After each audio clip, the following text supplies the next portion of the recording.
이사야 20장 1에서 6절 말씀입니다. 20장.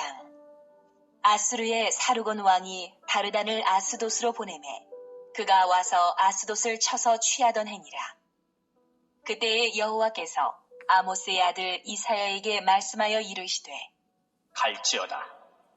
내 허리에서 배를 끄르고 내 발에서 신을 벗을지니라. 하심에 그가 그대로 하여 벗은 몸과 벗은 발로 다니니라. 여호와께서 이르시되 나의 종 이사야가 3년 동안 벗은 몸과 벗은 발로 다니며 애굽과 구스에 대하여 징조와 예표가 되었느니라. 이와 같이 애굽의 포로와 구스에 사로잡힌 자가 아수르 왕에게 끌려갈 때에 젊은 자나 늙은 자가 다 벗은 몸과 벗은 발로 볼기까지 드러내어 애굽의 수치를 보이리니 그들이 바라던 구스와 자랑하던 애굽으로 말미암아 그들이 놀라고 부끄러워할 것이라. 그날에 이 해변 주민이 말하기를 우리가 믿던 나라, 곧 우리가 아수르 왕에게서 벗어나기를 바라고 달려가서 도움을 구하던 나라가 이같이 되었으즉 우리가 어찌 능히 피하리요? 하리라. 사랑하는 형제 여러분, 3월 7일 화요일 저녁 묵상에 오신 것을 환영합니다. 19장에서는 애굽에 대한 예언을 했는데요. 19장 1에서 17절에서는 심판의 예언을 했고요. 18절에서 25절은 회복의 예언을 주었습니다. 애굽에 대한 심판과 회복.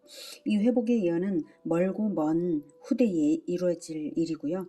그 일이 있기 전에 먼저는 애굽에 대한 심판을 거치게 되므로 19장 17절까지 해서 말했던 심판에 이어서 이제 본장에서는 머지않아 있을 일을 본장에서 예언합니다. 그것은 바로 아수르에 의해 애굽과 구스의 백성들이 포로로 잡혀가고 수치를 당할 것이라는 예언입니다. 1절. 아수르의 사르곤 왕이 다르단을 아스돗으로 보내매 그가 와서 아스돗을 쳐서 취하던 해니라. 지도를 보면서 말씀드릴게요. 네, 여기 이스라엘 땅이죠. 네, 이쪽이 블레셋이거든요. 블레셋에 여기에 중요한 성읍들이 있죠. 여기가 아스돗이고 아스글론, 아스돗, 그리고 이쪽에 가사가 있고요. 그래서 이 아스돗 여기가 이제 블레셋의 한 도시, 중요한 도시인데 이렇게 이제 아수르가 쳐들어온다는 것입니다. 이쪽을 쳐들어온다면 그 다음은 당연히 더 나아가서 이쪽에 애굽으로 갈 테고, 그리고 물론 여기에 이스라엘도 그 대상이 되어서 블레셋을 칠 때라면 이스라엘도 마찬가지 아수르에게 침공을 당할 것은 뻔한 일입니다. 이 예언이 선포되던 시기는 아수르 왕 사르곤이 블레셋 성읍 아스돗을 정복하기 위해서 여기에 그의 군대 장관 다르단, 즉 타르탄이라고 합니다. 타르탄을 파견했던 주전 713년입니다. 이때 다르단은 아스돗에 꼭두각시 정권을 세우고는 일단은 물러갔습니다. 그런데 아스돗 거민들은 꼭두각시 왕을 몰아내고 자신들의 왕을 세우고 아수르의 2차 공격에 대비하기 위해서 주변국들에게 연대를 제의했습니다. 그리고 애굽은 아수르의 침공에 대한 위협을 느끼고 전례를 정비하면서 일전의 태세를 갖추었습니다. 이때 애굽은 구스인이 통치하는 제25왕조 시대였기 때문에 애굽을 구스라고도 부르는 것이고요. 한편 친아수르 정책을 펴다가 오히려 큰 낭패를 보았던 유다의 아하스 왕 이후에 히스기야 왕은 강력한 반아수르 정책을 펴면서 애굽을 마음 든든한 우방으로 생각했었습니다. 이런 우방 애굽이 그런데 블레셋 성읍 아스돗과 같이 아수르에게 비참한 패배를 당할 것이라는 이사야의 예언은 당시 유다 사람들에게는 아주 경악스러운 예언이었습니다. 이 예언이 뜻하는 메시지는, 유다에게 뜻하는 메시지는 뭐냐면 하나님 이외에 의지하는 세상 것들은 실로 허망할 뿐임을 깊이 깨달으라는 의미였습니다. 아하스 왕 때는 아수르를 의지하는 것이 그렇게 허튼 짓이다 라고 말씀을 하셨는데, 이제는 그럼 애굽을 의지하는 건 괜찮은가 하면 그게 아니라 애굽도 마찬가지 애굽을 의지하는 것도 허망한 일이다 라고 하는 것을 알게 하시는 것이죠. 아수르든 애굽이든 세상 왕, 세상 나라를 의지하는 것 자체가 하나님을 의지하지 않겠다는 것이고 하나님보다 세상을 더 두려워하는 것이고요. 세상을 더 섬기는 것이죠. 그러므로 본질상 이런 것이 바로 우상숭배라고 말할 수 있겠습니다. 자, 2절. 그때 여호와께서 아모스의 아들 이사야에게 말씀하여 이르시되 갈지어다 내 허리에서 배를 끄르고 허리띠를 풀어버리라는 거죠. 내 발에서 신을 벗을지니라 하시매 그가 그대로 하여 벗은 몸과 벗은 발로 다니니라. 참 순종하기 어려운 요구를 하시는데 이사야가 참 순종을 잘하고 있죠. 3절.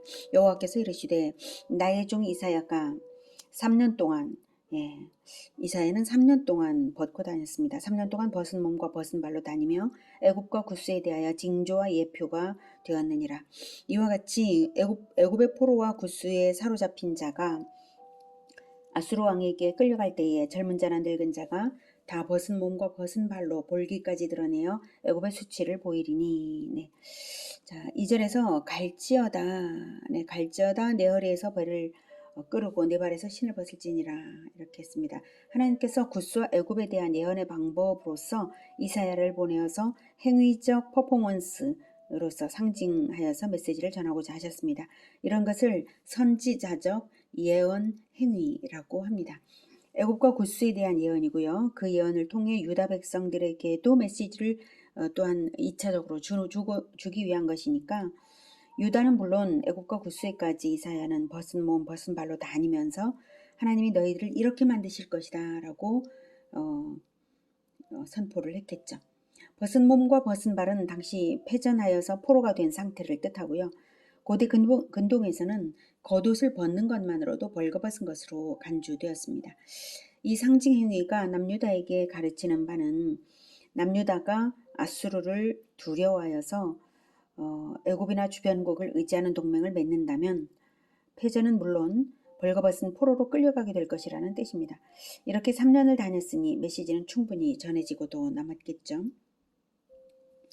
결국 이 예언은 선포된 지 약 20년 후 주전 670년 아수르 왕 에살핫돈에 의해 성취되었습니다. 그리고 그 이전인 주전 701년 아수르의 사네립은 애굽 장수 디르하가를 물리치고 많은 애굽 군사들을 포로로 잡아감으로써 남유다는 의지할 대상을 잃었습니다. 5, 6절. 그들이 바라던 구스와 자랑하던 애굽으로 말미암아 그들이 놀라고 부끄러워할 것이라. 그날에 이 해변 주민이 말하기를 우리가 믿던 나라 곧 우리가 아수르 왕에게서 벗어나기를 바라고 달려가서 도움을 구하던 나라가 이같이 되었은즉 우리가 어찌 능히 피하리요 하리라. 네. 여기서 해변 주민은 블레셋을 비롯한 반아수르 동맹국들을 말합니다. 이들 반아수르 동맹이 강대국 애굽을 의지했으나 애굽이 여지없이 무너지자 절망하고 있는 것이죠. 그렇게 절망하게 될 것이라는 것입니다. 유다도 똑같은 탄식을 하게 될 것은 분명합니다. 그러니 지금 당장의 상황이 어렵다 할지라도 우리 주님의 약속이 반드시 이루어지리라는 믿음을 가지고 멀리 내다보는 안목과 믿음으로써 오직 우리 주님을 의지하고 따라야 할 것입니다. 기도하겠습니다. 은혜가 충만하신 아버지, 선지자 이사야에게 참으로 수치스러운 명령을 통하여서 그런 퍼포먼스를 통해서라도 애굽과 구스를 회개하게 하시려고 또한 유다를 하나님만 의지하게 하시려고 그렇게 하시는 것을 볼 때 우리 하나님께서 얼마나 사랑이 많으신지 얼마나 세심하신지 다시금 느낍니다.